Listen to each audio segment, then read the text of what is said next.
শুরু করেছিলাম ডিএনএ লাভার নামের একটি অসাধারণ কোরিয়ান ড্রামার এক্সপ্লেনেশন, যার আগের পর্বে দেখানো হয়েছিল সজিনের পোষা কুকুরটি তার দেওয়া সেন্ট ফলো করে তাকে টয়লেট করতে থাকা এক ব্যক্তির কাছে নিয়ে যায়। তবে ওই ব্যক্তি সজিনের দিকে ঘোরা মাত্রই সজিন সম্পূর্ণ চমকে যায়। এখন প্রশ্ন হলো, এই ব্যক্তি আসলে কে, আর সজিন তাকে দেখে এমন অদ্ভুত আচরণ করলো কেন? সেটাই দেখবো আমরা আজকের ভিডিওতে। দেখা যায় এই ছেলেটি আর অন্য কেউ নয়, সে হলো তার শৈশবের সবথেকে ভালো বন্ধু কানহুন। সজিন কৌতূহলবশত কানহুনের কাছে গিয়ে তার শরীরের গন্ধ শোকে, তবে তার শরীরের গন্ধ ওই হাতে থাকা সেন্টার সঙ্গে মিল খায় না। তাই সজিন বিরক্ত হয়ে চলে যেতে শুরু করলে কানহুন তাকে থামিয়ে সেফটির জন্য একটা ডিভাইস দেয়। অর্থাৎ সজিন যদি কখনো বিপদে পড়ে তাহলে সে ওই ডিভাইসটা অন করলেই কানহুনের কাছে একটা অ্যালার্ম বেজে উঠবে, যা শোনা মাত্রই কানহুন বুঝতে পারবে সজিন কোনো একটা ভয়ঙ্কর বিপদে রয়েছে। কানহুনের তার প্রতি এত কেয়ার দেখে সজিন মনে মনে বেশ খুশি হয়। অন্যদিকে ইনবো সেই গর্ভবতী মহিলার চেক আপ করছিল। সে ওই মহিলাকে জানায় সে যদি তার গর্ভাবস্থা অব্যাহত রাখে তাহলে তার পালমোনারি হাইপারটেনশন জীবনের জন্য ঝুঁকিপূর্ণ হতে পারে। এমনকি যদি শিশুটি জন্মগ্রহণ করে তবুও তার বেঁচে থাকার সম্ভাবনা খুবই কম। কিছুক্ষণ চিন্তাভাবনা করার পর জিনকিয়ং নামের ওই মহিলা ইনবোকে জিজ্ঞাসা করে এখন তার কি করা উচিত। ইনবো বলে এটা আপনার জীবন, তাই সিদ্ধান্তটা আপনাকেই নিতে হবে। তবে আমি কখনোই চাইব না যে আপনি এমন কোনো সিদ্ধান্ত নিন যা আপনার এবং শিশু উভয়ের জন্যই বিপজ্জনক। এরপর হসপিটালের পার্কিং লটে ইনবোর তার এক পুরানো বান্ধবীর সঙ্গে দেখা হয়। মেয়েটির নাম হলো মিহিউন। সে সবেমাত্র বিদেশ থেকে ফিরেছে। তাদের কথা শুনে মনে হচ্ছিল মিহিউন ইনবোর গার্লফ্রেন্ড হতে চায়। এরপর ইনবোকে হাগ করার সময় মিহিউন লক্ষ্য করে তার গালের এক সাইডে বেশ কিছু দাড়ি বেরিয়েছে। ইনবো ব্যাপারটা বুঝতে পেরেই দ্রুত মুখ লুকিয়ে গাড়িতে উঠে পড়ে। বাড়ি পৌঁছে ইনবো আয়নায় আবারও তার ওই দাড়ি দেখে প্রচণ্ড বিরক্ত হয়। সে রেগে গিয়ে তৎক্ষণাৎ সজিনকে ফোন করে। সজিন তার স্ক্রিনে ইনবোর নাম দেখা মাত্রই বুঝতে পারে সে কি কারণে তাকে ফোন করেছে, তাই সে ভয়ে ভয়ে ফোনটা রিসিভ করে। দেখা যায় ইনবো আর কোনো কিছু না লুকিয়ে তাকে সরাসরি বলে, তোমার তৈরি ওই চুল বৃদ্ধির মেডিসিনটা আমার জিন পরিবর্তন করেছে, তাই তুমি আগামীকাল যত তাড়াতাড়ি সম্ভব আমার সঙ্গে হসপিটালে এসে দেখা করো। পরের দিন তার কথা মতোই সজিন হসপিটালে আসলে ইনবো তাকে তার ওই চুল বৃদ্ধির মেডিসিনটা ফেরত দিয়ে দেয় এবং তার দিকে তাকিয়ে বলে, আমার স্পষ্ট মনে আছে সেদিন রাতে এই কাজটা তুমি করেছিলে। তবে সজিন তখনও নিজের ভুল স্বীকার করে না। সে নাটক করে বলে, তুমি আমার চুল বানানোর মেডিসিনটা কি কারণে নিজের গালে মাখতে গেলে? এটা শুনে ইনবো সেই রাতে সজিনের তার বাড়িতে ফেলে যাওয়া জুতোটা তাকে দেখায়। জুতোটা দেখা মাত্রই সজিন বেশ চমকে যায়, কারণ সে বুঝতে পারে সে আর কোনোভাবেই ইনবোকে তার কথার জালে ফাঁসাতে পারবে না। অর্থাৎ সে তার কাছে ধরা পড়ে গিয়েছে, তাই সে বাধ্য হয়ে ইনবোর কাছে ক্ষমা চায়। এরপর সে ইনবোকে মাস্কটা খুলে ফেলতে বলে। যদিও ইনবোর মাস্কটা খোলার কোনো ইচ্ছে ছিল না, তবুও সে নিরুপায় হয়ে সজিনকে তার দাড়ি দেখায়। সজিনের পর ইনবোর জেনেটিক নমুনা সংগ্রহ করে। এই সময় রুমের তাপমাত্রা কমে যাওয়ার কারণে সজিন জানালা খুলতে যায়, কিন্তু সে কোনোভাবেই জানালাটা খুলতে পারে না। তখন ইনবো এগিয়ে এসে সজিনের হাত ধরে খুব সহজেই জানালাটা খুলে দেয়। ইনবোকে পাশে দাঁড়িয়ে থাকতে দেখে সজিনের হার্টবিট আরো বেড়ে যায়। সে কোনোভাবেই তার উপর থেকে চোখ সরাতে পারে না। তবে ইনবো ঠান্ডা গলায় তাকে বলে, 24 ঘন্টার মধ্যে আমার এই সমস্যার সমাধান খুঁজে বের করো, তা না হলে সে তাকে শাস্তি দেওয়ার জন্য অন্য পথ বেছে নেবে। এরপর ইনবো বাড়ি ফিরে তার মাকে রাতের খাবারের জন্য বাইরে যাওয়ার কথা বলে, কিন্তু তার মা বলে তার বাবা ফিরে না আসলে সে কোথাও যাবে না। এই সময় ইনবোর শৈশবের একটা ঘটনা মনে পড়ে। সেদিন বেশ কিছু ভাঙা কাঁচ মেঝেতে ছড়িয়ে ছিটিয়েছিল, যেগুলোর কারণে ইনবো তার পায়ে খুব বাজেভাবে আঘাত পেয়েছিল। তখনই মাতাল অবস্থায় তার মা তাকে বলে এখন থেকে তার বাবা আর কখনোই বাড়ি ফিরবে না, কেবল সে এবং তার মা একসঙ্গে থাকবে। সিন বর্তমানে ফিরে আসে। দেখা যায় ইনবো তার এই দুঃখ কষ্টগুলো ভোলার জন্য কানুনের রেস্টুরেন্টে আসে। মাতাল অবস্থায় সে কানুনকে জিজ্ঞাসা করে যে শুধুমাত্র একজন মানুষের যত্ন নেওয়া কেমন হয়। কানুন বলে যখন একজন ব্যক্তি বদলে যায় তখন আরেকজনও বদলে যায়।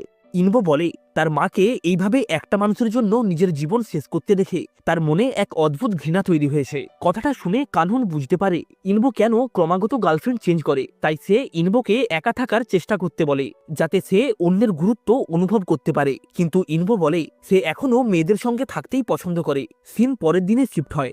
জিনকিম নামের সেই মেয়েটি ডাক্তারের কাছে রেগুলার চেক আপের জন্য আসে। তবে অন্যান্য গর্ভবতী মহিলাদের আসা যাওয়া দেখে তার মনে একটা ভয় সৃষ্টি হয় এবং মাথায় উল্টোপাল্টা ভাবনা ভর করে। অন্যদিকে একই সময় সজিন আবিষ্কার করে জিনকিয়ং এর মধ্যে বোকামিপূর্ণ কাজের প্রবণতা থাকার মানুষের জিন রয়েছে। সজিন তৎক্ষণাৎ ইনবোকে ফোন করে ব্যাপারটা জানায়। তবে ইনবো সজিনের জিন তত্ত্ব বিশ্বাস করে না। কিন্তু ঠিক এই সময় সে এক নার্সের চিৎকার শুনতে পায়, যে বলছিল একজন গর্ভবতী মহিলা আত্মহত্যা করার চেষ্টা করছে।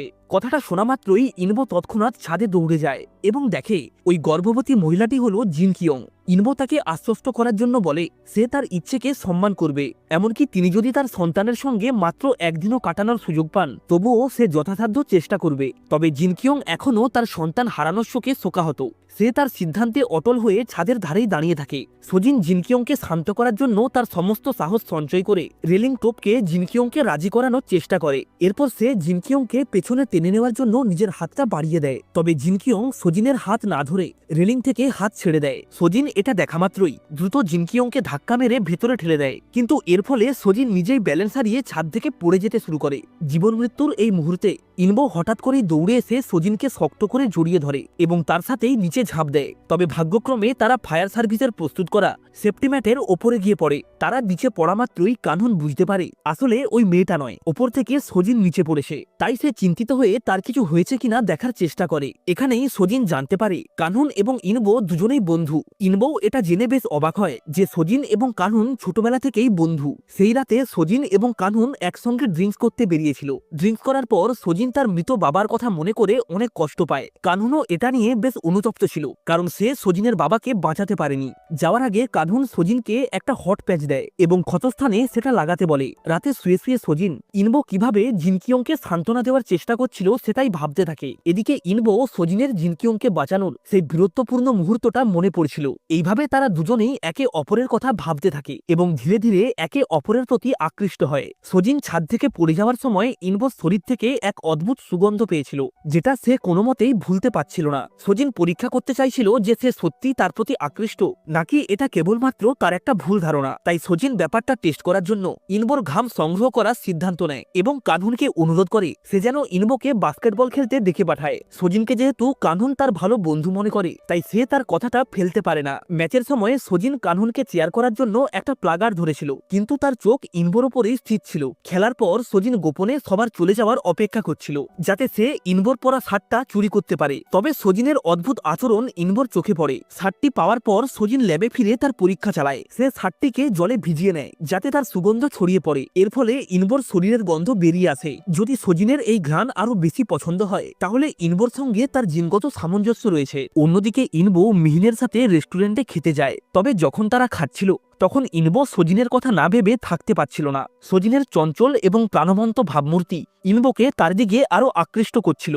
তাই জীবনে এই প্রথমবার ইনবো কোনো মেয়ের প্রতি এতটা আকৃষ্ট হয়ে পড়েছিল। এদিকে সোজিন সফলভাবে ইনবোর জার্সি থেকে তার সুগন্ধ বের করে। মাত্র একবার সঙ্গেই সে তার গন্ধে মোহিত হয়ে যায়, কারণ এই সুগন্ধ ছিল মিষ্টি এবং রহস্যময়। সে এর আগে কখনোই অন্য কারো গায়ে এমন গন্ধ পায়নি। ফলে সোজিন মনে করে ইনবোই হয়তো তার আসল ডেস্টিনি। তবে সুগন্ধটি ছিল শুধুমাত্র প্রথম পদক্ষেপ। পরবর্তী পদক্ষেপ ছিল এটা নিশ্চিত করা যে ইনবো একাধিক নারীর প্রতি আকৃষ্ট কিনা। যদি ইনবো নারীপ্রেমী হয় তাহলে সোজিন তার থেকে নিজেকে দূরে সরিয়ে রাখবে। যেহেতু সোজিন চেয়েছিল ইনবো জিন পরীক্ষায় রাজি হোক, তাই সে কাংহুনের সাথে একটা পার্টিতে যায় যেখানে ইনবো আগে থেকেই উপস্থিত ছিল। পার্টিতে গিয়ে সোজিন জানতে পারে পার্টির মূল খাবার হলো অক্টোপাস। ফলস্বরূপ খাওয়ার সময় অস্বস্তির কারণে সোজিনের দম বন্ধ হয়ে আসে। এটা দেখে ইনবো তাকে সাহায্য করার জন্য দৌড়ে আসে। সে সোজিনকে ধরে তার পেটে চাপ দিতেই অক্টোপাসের টুকরোটি ছিটকে গিয়ে এক ব্যক্তির কপালে পড়ে, যা দেখে সোজিন বেশ লজ্জিত হয়। তাই সে তাড়াতাড়ি করে সেখান থেকে বাইরে চলে আসে। দেখা দেখি ইনবো তার পিছু নিয়ে বাইরে আসে এবং তাকে জিজ্ঞাসা করে সে ওই দিন কি কারণে তার জার্সিটা চুরি করেছে। ইনবোর সন্দেহ হচ্ছিল সোজিনের হয়তো অদ্ভুত কোনো শখ রয়েছে। সোজিন বলে মানুষের ঘামের গন্ধ গবেষকদের ঘাম টেস্ট করে তাদের ভালোবাসার মাত্রা নির্ধারণ করতে সহায়তা করে। তখন ইনবো সোজিনকে জিজ্ঞাসা করে তার গন্ধ সোজিনের কেমন লাগলো।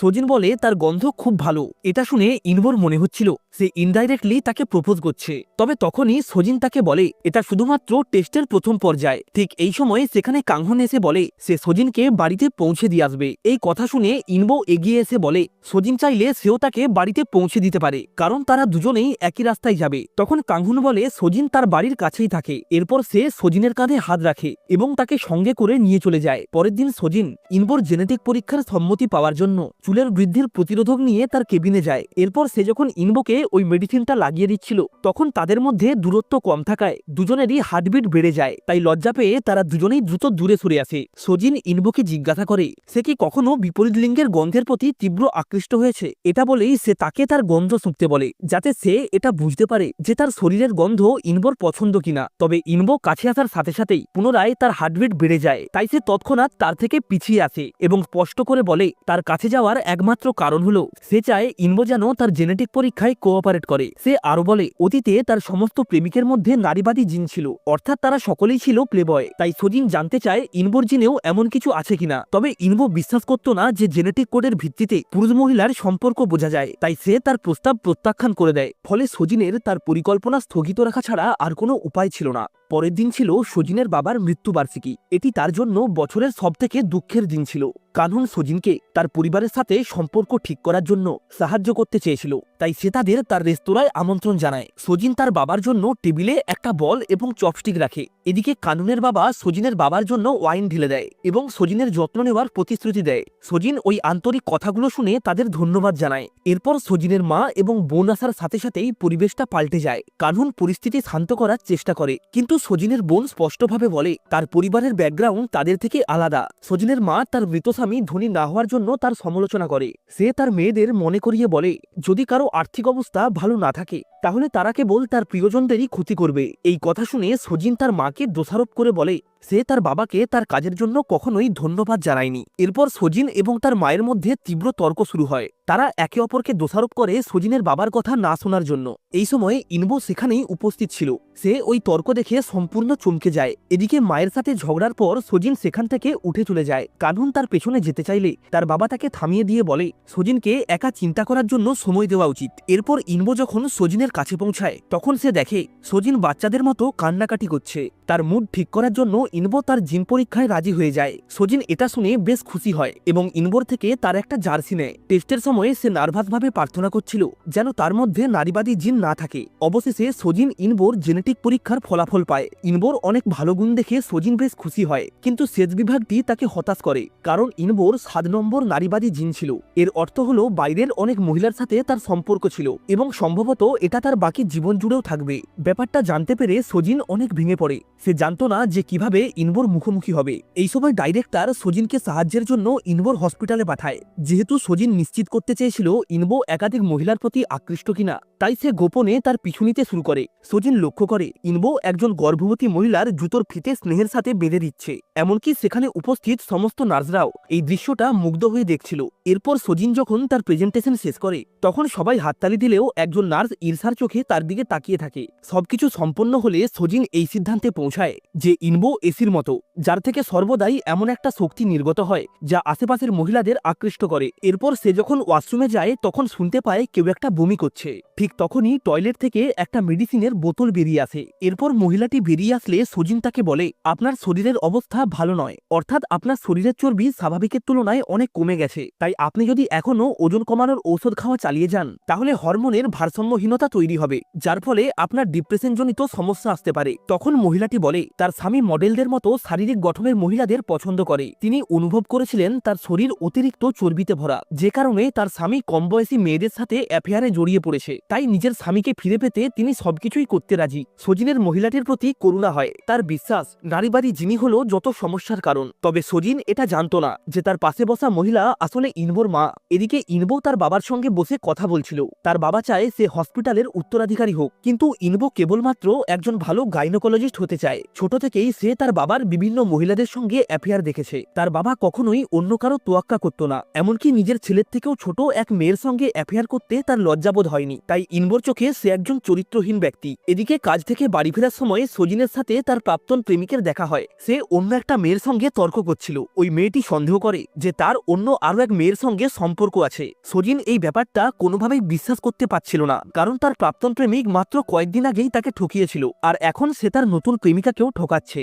সজিন ঠিক করে এই প্রতারকের আসল চেহারা সে সবার সামনে বের করে আনবে। তাই সে ওই মহিলাকে ফোন করে যার সাথে তার প্রাক্তন প্রেমিকের অ্যাফেয়ার আসে। এতে ছেলেটি তার কৃতকর্মের জন্য শাস্তি পায়। আর সজিন সেই মুহূর্তের কথা মনে করতে থাকে যখন সে তাকে ছেড়ে না যাওয়ার জন্য অনুরোধ করেছিল। আর সজিনও বুঝতে পারে কি কারণে এই ধরনের লোকেদের অবিলম্বে জীবন থেকে সরিয়ে দেওয়া উচিত। এইসব কথা চিন্তা করেই সে নিজের মন শক্ত করে তৎক্ষণাৎ ইনভোকে মেসেজ করে জানিয়ে দেয় যে তার মধ্যে নারীবাদী জিন রয়েছে। সে তাকে ধ্যান করার পরামর্শ দেয় এবং প্রায়শ্চিত্তের জন্য মন্দিরে যেতে বলে। ইনভো কোনোভাবেই বিশ্বাস করতে পারছিল না যে তার মধ্যেও এমন ধরনের জিন রয়েছে। তাই সে সাথে সাথেই সজিনের সঙ্গে দেখা করার জন্য পার্কে চলে আসে। সেখানে সজিন তাকে স্পষ্ট ভাষায় জানিয়ে দেয় সে তার মতো নারীবাদী পুরুষদের সঙ্গে থাকতে একটু পছন্দ করে না, কারণ জিন আবেগের থেকেও বেশি গুরুত্বপূর্ণ। এইসব শুনে ইনভো খুব কষ্ট পায় এবং ড্রিঙ্কস করার জন্য একটা বারে চলে আসে। ওই বারে ইনভোর সঙ্গে মিহিউনের দেখা হয়। ইনভো তাকে জিজ্ঞাসা করে, তোমার কি আমাকে দেখে প্লেবয় মনে হয়? তখন মিহিউন বলে, তুমি ভালোভাবেই জানো কিভাবে নারীদের সুন্দর মুহূর্ত উপহার দিতে হয়, যে কারণে তোমার এক্স-জিএবরা এখনো তোমাকে ভুলতে পারেনি। অন্যদিকে কানহুন সজিনকে বলে, শুধুমাত্র জেনেটিক পরীক্ষার উপর ভিত্তি করে জীবনসঙ্গী নির্ধারণ করা উচিত নয়। সত্যিকারের ভালোবাসার জন্য একে অপরকে বোঝা প্রয়োজন। এরপর কানহুন তাকে তার সাথে নুডলস খেতে যাওয়ার জন্য আমন্ত্রণ করে। তবে নামার সময় সজিন কানহুনের ওপরে পড়ে যায়, আর তখনই সে তার শরীর থেকে এক অদ্ভুত গন্ধ পায়। কানহুন তাকে বলে এইভাবে অন্য পুরুষদের গন্ধ না নিতে, না হলে লোকেরা তাকে চরিত্রহীন মনে করবে। এরপর ইনভোর রিপোর্ট পোড়ানোর সময় সজিন লক্ষ্য করে তার মধ্যে একটা হিলিং জিন আছে, যা দেখে তার মনে আবারও আশা জেগে ওঠে। পরের দিন ইনভো এবং সজিন এক অল্প বয়সী গর্ভবতী মহিলাকে চেক আপ করছিল। তারা মহিলাটিকে জানায় তার শিশুর মধ্যে অন্ধত্বের জিন থাকতে পারে। এতে ওই মহিলাটি রেগে যায় এবং তাকে বলে ইনভোরও তো এই একই জিন রয়েছে, তাহলে সে কি করে সুস্থ?